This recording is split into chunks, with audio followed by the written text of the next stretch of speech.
Es martes 27 de febrero de 2024 y estas son las noticias.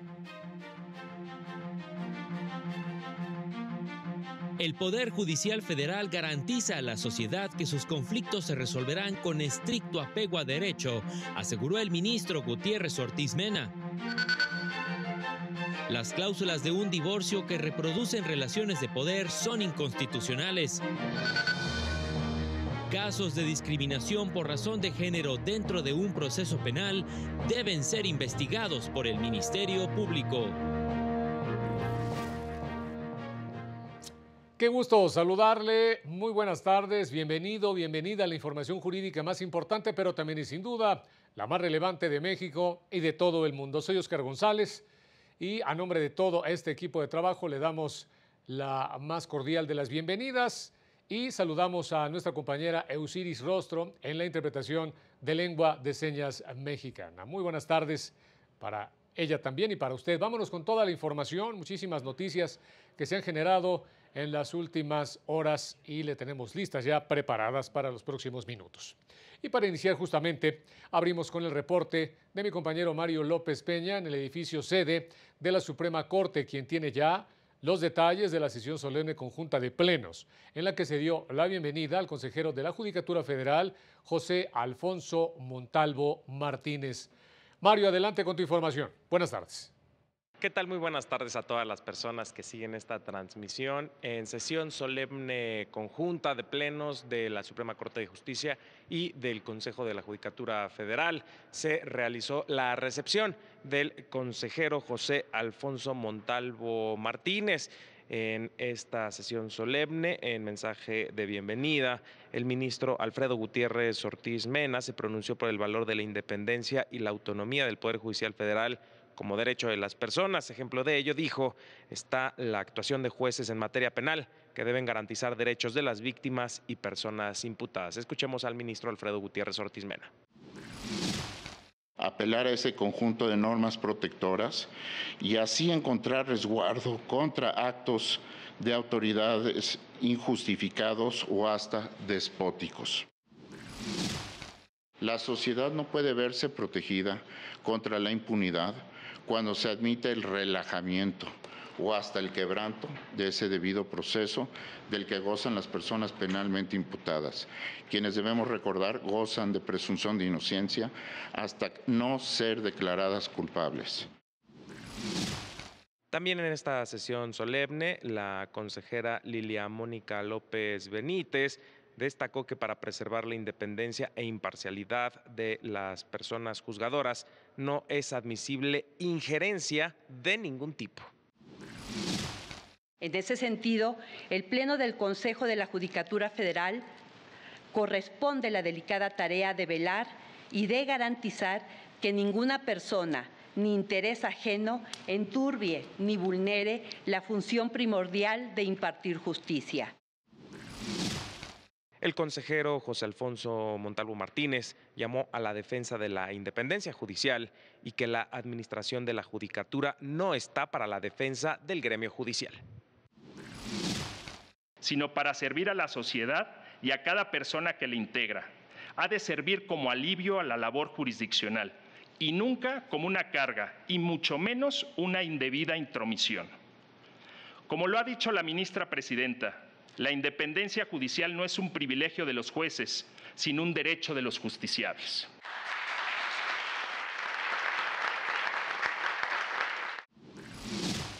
Es lo que sucedió en esta sesión solemne del Pleno de la Suprema Corte.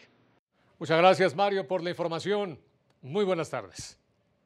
Bueno, pues ahí precisamente este tema. En tanto, la Suprema Corte publicó la sentencia del Pleno en la acción de inconstitucionalidad 123/2023, en la que determinó que es válido el artículo 12 del reglamento de las comparecencias de titulares de las secretarías y dependencias centralizadas del Poder Ejecutivo, esto del Estado de Campeche, excepto del enunciado que dispone al momento de constituirse. El Pleno descartó que se haya violado el proceso legislativo durante la aprobación de esta norma. Consideró que la disposición garantiza la participación de todas las fuerzas políticas en las rondas de preguntas. Solo eliminó la porción mencionada porque podría originar distorsiones, se indicó, en la representación e integración de las distintas fracciones parlamentarias en el Congreso local. La Suprema Corte señaló que son inconstitucionales las cláusulas en un convenio de divorcio que reproduzcan las relaciones de poder intergenéricas, por ser contrarias a la dignidad y también a los derechos humanos, al resolver el amparo directo 9/2021. La primera sala analizó el caso de una pareja que firmó un convenio de divorcio, el cual establecía que la mujer podría habitar la casa que el hombre donó a sus hijos mientras ella permaneciera soltera, no recibiera visitas masculinas y viviera solo con sus hijos. La Corte señaló que estas cláusulas establecen relaciones asimétricas entre mujeres y hombres, reproducen el monopolio de poder de dominio de género masculino, además de que provocan el temor de las mujeres hacia los hombres y fomentan los roles de género, motivo por el cual las declaró inválidas. El Centro de Estudios Constitucionales de la Suprema Corte lanzó la segunda edición de la obra La gestación por subrogación en América Latina. Está elaborada en conjunto con el Centro de Derecho de Familia de la Universidad de Cambridge. Este trabajo se enmarca en los esfuerzos de ambas instituciones para generar una dogmática comparada que permita comprender los diversos desarrollos del derecho familiar constitucionalizado y la manera en que se lleva a cabo la gestación subrogada en diversos países de América Latina. El libro analiza casos relacionados con la legislación y criterios jurídicos establecidos por los tribunales en esta materia en 12 naciones del continente, incluido México, por supuesto, además de Uruguay, Perú, Costa Rica, Chile, Brasil y Argentina. Puede consultarla de manera gratuita en el sitio web del Centro de Estudios Constitucionales. El Consejo de la Judicatura Federal destacó una tesis relevante del tercer tribunal colegiado en materia penal del segundo circuito, la cual establece que si las personas imputadas en un proceso penal sufrieron discriminación por razón de género, el Ministerio Público debe investigarlo. Deriva del caso de 2 personas procesadas quienes declararon en juicio oral que los policías que las aprendieron se burlaron de ellas y las agredieron física y verbalmente, con motivo de su orientación sexual. Así, con base en resoluciones de la Corte Interamericana de Derechos Humanos, se determinó que en estos casos el juez debe dar parte al Ministerio Público para que abra una investigación sobre las expresiones, actos de discriminación o violencia de cualquier naturaleza.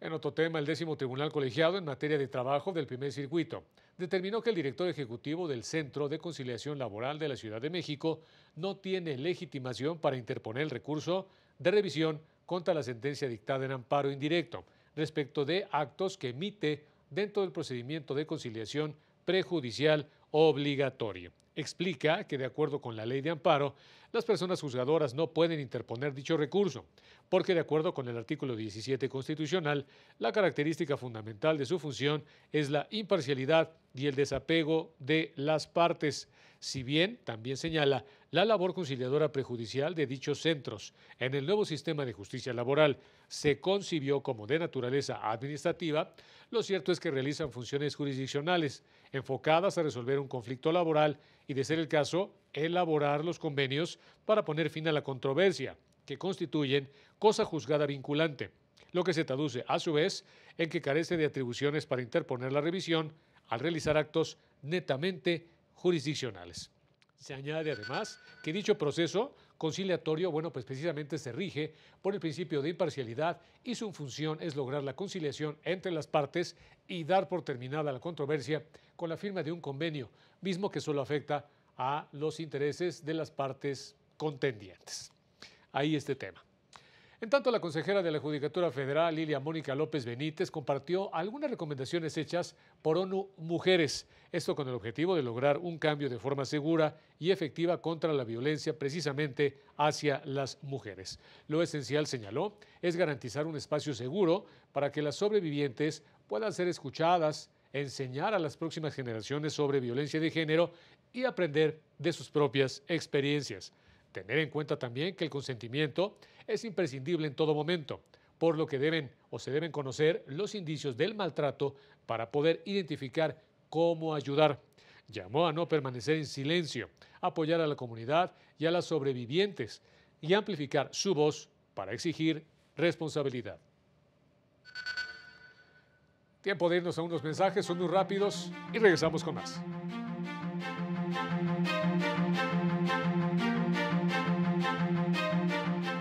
Al regresar, el Tribunal Electoral hará que se respete el voto expresado en las urnas en los próximos comicios.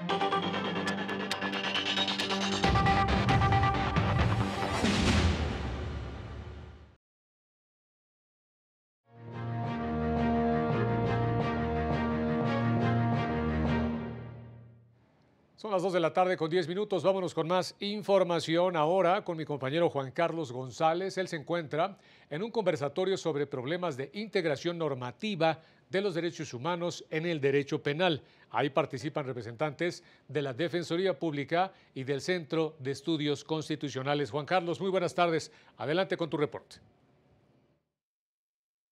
Hola, ¿qué tal? Te saludo desde el Instituto de Investigaciones Jurídicas de la UNAM, donde se llevó a cabo el conversatorio Problemas de Integración Normativa de los Derechos Humanos en el Derecho Penal. Especialistas resaltaron la importancia de establecer que el derecho penal no es lo mismo que los derechos humanos y que en todo caso se debe buscar un balance entre los derechos de las víctimas y de los presuntos responsables en un juicio penal. Escuchemos.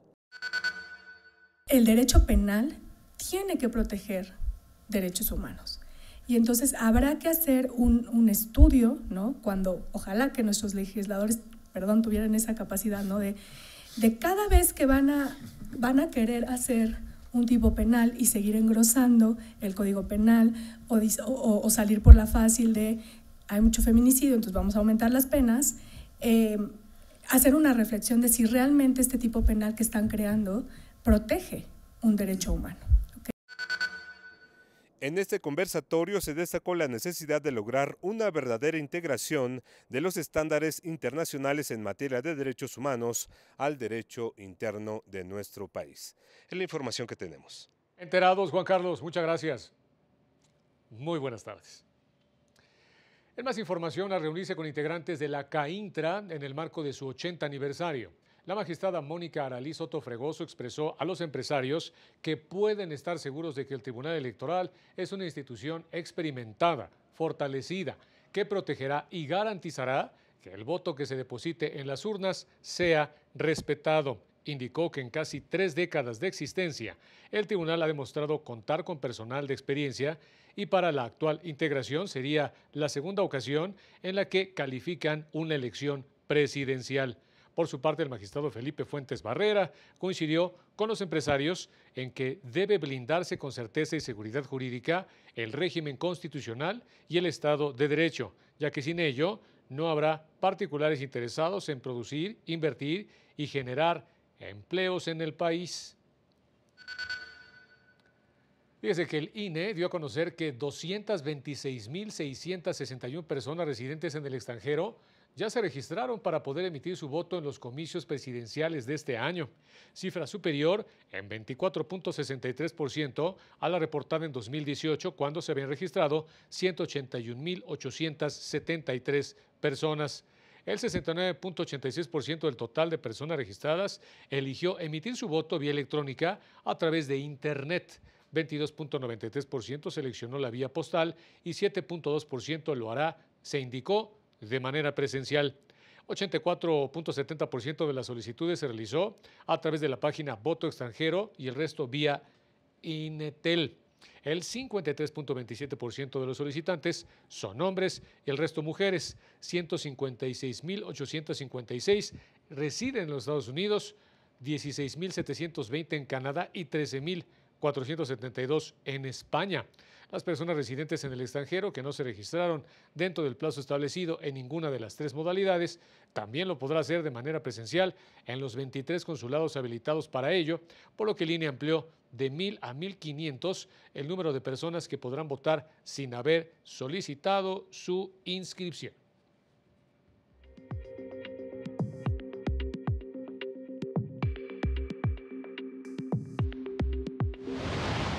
En lo que va del año, el Poder Judicial de la Ciudad de México ha concedido 2.472 medidas de protección a mujeres víctimas de violencia. Ninguna solicitud ha sido negada, pues el compromiso para erradicar la violencia de género es permanente.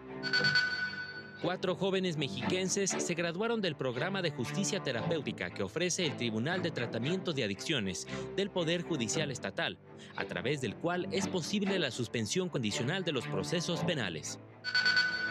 Como parte de los trabajos para reforzar la protección a mujeres, niñas y adolescentes, el Poder Judicial de Chihuahua impartió al personal jurisdiccional el taller sobre acceso a la justicia familiar y a la reparación integral del daño a las víctimas de violencia familiar. El Poder Judicial de Tabasco dio inicio al diplomado Mujeres Libres, como un espacio de reflexión para juzgadoras y juzgadores en torno a la violencia contra las mujeres, que brinde herramientas para identificar estas situaciones y abordarlas con perspectiva de género. Para el canal del Poder Judicial de la Federación, Jesús Daza. La ciencia forense se encarga de esclarecer los hechos y dar luz al juez para llegar a la verdad luego de un hecho delictivo. Así lo señaló el investigador del INACIPE, César Zamora. Aseguró que el video forense es una prueba esencial para esclarecer lo sucedido, que debe ser analizado con precisión para identificar todos los elementos que permitan deslindar responsabilidades. Veamos. Son elementos visuales y auditivos que son susceptibles de análisis, con sus propios métodos, metodologías y, por supuesto, van a poder lograr mayor efectividad cuando son presentados correctamente ante un juzgado. La oficina en México del Alto Comisionado de Naciones Unidas para los Derechos Humanos celebró el lanzamiento del repositorio documental del Archivo General de la Nación, en el que se encuentran los ficheros de la extinta Dirección Federal de Seguridad. Lo anterior se indicó porque los documentos dan cuenta de graves violaciones a derechos humanos que perpetró dicha entidad gubernamental. Indicó que este es un paso favorable para garantizar el derecho a la verdad y para la construcción de la memoria histórica del país. Oiga, ya nos vamos, pero siga a las 19:30 horas nuestro avance informativo y posteriormente 8:30 en punto el noticiario. Soy Oscar González, muchas gracias, muy buenas tardes y muy buen provecho.